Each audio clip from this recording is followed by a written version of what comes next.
জাতিসংঘের সদর দপ্তরের সামনে আওয়ামী লীগের নেতাকর্মীদের বিশৃঙ্খলার প্রতিবাদে জাতীয় প্রেস ক্লাবের সামনে এ সমাবেশের আয়োজন।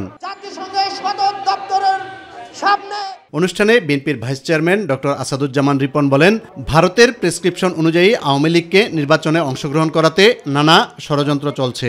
লন্ডনে পিয়ার আছে নাকি? নাই। যুক্তরাষ্ট্রে আছে? নাই। পিয়ার একটা দেশে আছে, সেটা কোথায় জানেন?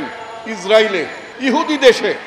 এই ইহুদিরা পিয়ার সিস্টেমের নামে নেতানিয়াহুর সরকার ইসরায়েলে গাজায় মানুষকে হত্যা করছে। ইসরায়েলিরা ও ইহুদিদের পছন্দের পিয়ার বাংলাদেশের মানুষ মেনে নেবে না। অপর অনুষ্ঠানে বিএনপির চেয়ারপারসনের উপদেষ্টা জয়নুল আবদিন ফারুক বলেন, সংবিধান সংশোধন না করে মন গড়া পদ্ধতিতে যারা নির্বাচন করতে চায় তারা গণতন্ত্রের পক্ষের শক্তি হতে পারে না।